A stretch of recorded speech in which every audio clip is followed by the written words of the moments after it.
Babala sa lahat ng pasahero na sasakay ng eroplano, international man o lokal, huwag na huwag po kayong maglagay ng power bank sa check-in baggage. Isang eroplano ngayon na patungong South Korea mula sa Calibo International Airport ang naabirya matapos sabihin ng isang pasahero na naisama niya sa kanyang check-in baggage ang kanyang power bank. Dahil sa nanghanapin daw ng pasahero ang power bank sa hand carry, hindi daw ito nakita. Nakaagad naman daw sinabi sa flight stewardess na nailagay niya sa kanyang check-in baggage ang kanyang power bank. Nakaagad naman sinabi ng stewardess sa piloto. Ayon sa balita, isang oras na umanong nasa himpapawid ang eroplano na patungong South Korea. Ngunit bumalik daw ang eroplano sa Calibo International Airport para makuha sa check-in baggage ang power bank ng pasahero. Nakaagad naman binaba ng eroplano na nakikita natin ngayon sa video. Napilitang bumalik sa Calibo International Airport ang isang eroplano na patungong Korea dahil sa naka-check-in na power bank.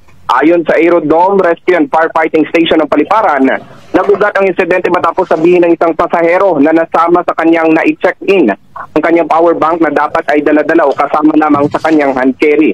Matapos ang nasa isang oras na panananatili sa himpapawid ng eroplano, ay ligtas itong lumapag sa Calibo Airport at agad na inilabas ang naturang maleta para hanapin ang nasabing power bank. Kaugnay nito, muling ipinaalala ng pamunuan ng Paliparan sa mga pasahero na ugalihing sumunod sa mga ipinatutupad para hindi malagay sa alanganin ang biyahe ng eroplano. Dapat rin aniya na sa check-in station ay ideklara ang mga kargang mga electronic device. Matatandaan natin na naghigpit ng patakaran ang South Korea sa pagdala ng mga portable lithium batteries at power bank matapos masunog ang isang eroplano sa Air Busan na pinagdududahang nagsimula ang sunog sa cabin overhead locker. Kaya paalala po mga kababayan at huwag niyong kalimutan, sa hand carry lamang po pwede ilagay ang power bank. Pero ayon ngayon sa inilabas na balita, mahigpit daw pong ipinagbabawal ang paggamit ng power bank sa loob ng eroplano.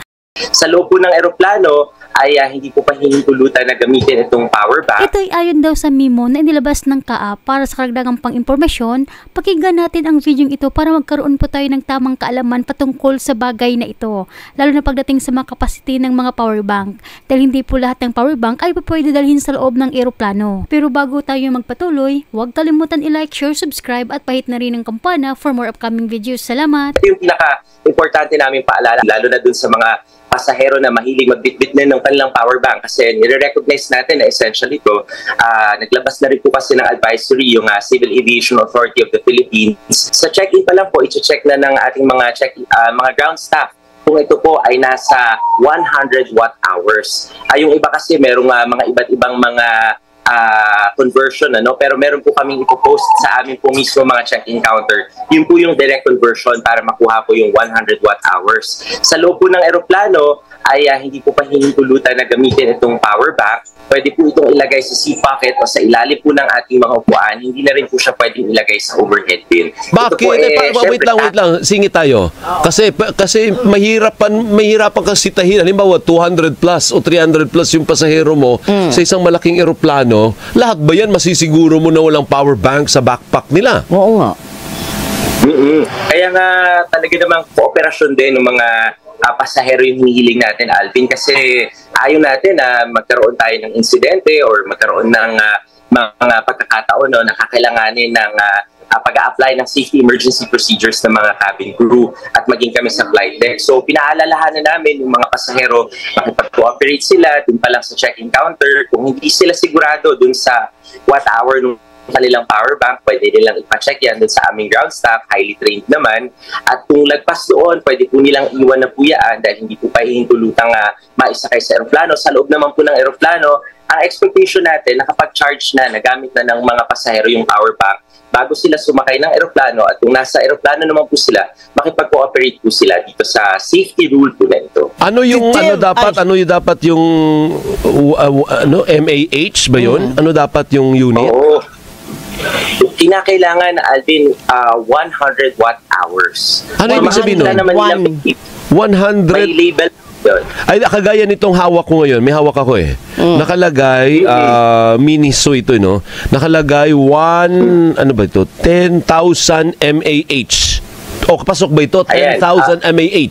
Naman yan. Kasi yung MAH ay nasa hanggang 20,000 mAh yung katumbas ng 100 watt hours. Pero para mawala ng confusion, meron po kaming ilalagay na mga paalala doon sa aming check-in counter. Meron din pong katumbas na conversion yon para mas madali pong ma-check ng ating mga pasahero, yung mga kababayan natin na babiyahe. Bakit ikaw mo hindi pwede ito? Ano nangyari? Umuusok ba ito? Ano naging basehan ninyo na lahat ng airlines? Meron bang mga insidente na nangyari na hindi, tawag doon partner, na naka-perwisyo o nalagay sa alanganin ang mga buhay ng mga pasahero? In the past, Ate Doris, nitong mga nakalipas na linggo at buwan, marami pong mga insidenteng naitala na nagkakaroon po ng umuusok o di naman po kaya nagliliyab po yung power bank. At ito po, yung iba nakalagay po sa overhead bin. So, anything po na related to fire, that would constitute an emergency. Kakailanganin po nga bumalik ng aeroplano. Although highly trained naman po yung ating mga cabin crew para sa mga ganitong pagkakataon. Pero importante pa rin po na hindi na natin paabutin pa sa ganitong sitwasyon bago po tayo gumawa ng mga necessary steps. Kumbaga ito po ay safety procedures din po talaga. Paano yung mga cameraman? In-imagine ko lang paano yung mga cameraman natin, may malaking battery yun sa camera. Paano yun? Bawal na yung battery sa flight?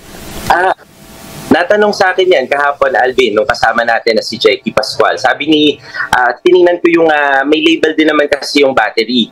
Nakalagay doon, nasa 160 watt-hour. Kung ito po ay nasa 100 to 160 watt-hour, kagaya po na ginagamit natin sa broadcast, pwede po nilang ipagbigay alam ito sa airline company ahead of time para nang sa ganon, magabayan po sila. Pwede pa rin naman po ito, pero under operator or airline acceptance, yung magiging basehan po ng packaging, meron po mga signs na kinakailangan at handling na tama at eksperto po yung gumagawa para po masiguro na safe po yung pagta-transport nito. Even yung mga gadgets, kagaya nung kasi nakwento sa amin ni Liza yan Din yung partner, di ba? Sa ni Aiza. Ni Aiz, naalala po ninyo yon yung nawalang iPad bawal bang ilagay sa check-in na bagahe yung mga gadget na may battery? Kasi yung iPad siguro may battery yan may built-in battery yan, Steve. Oo, lahat ng mga lithium battery powered na mga gadgets, bawal talaga yan na i-check-in. Kinakailangan hand carry po yan at dapat nakakasunod po yan dun sa tinatawag na allowable limit ng airline. Ang CAAP, ang tinatakda nila, 160 to 100 watt-hour. Sa amin sa AirAsia, mas limiting. Kumbaga, mas tinaas natin yung level ng safety rin. Kaya ang limit namin is hanggang 100 watt-hours lamang para sa power bank. Yung e-travel ba, tinanong namin kahapon kay GM yan Yung e-travel ba, required pa rin papunta at pabalik o pabalik na lang? Sa amin po, required pa rin. Kasi submit pa rin po kami ng e-travel. May mga certain conditions po para dun sa mga pasahero. Lahat naman po yan makikita nila sa AirAsia move app.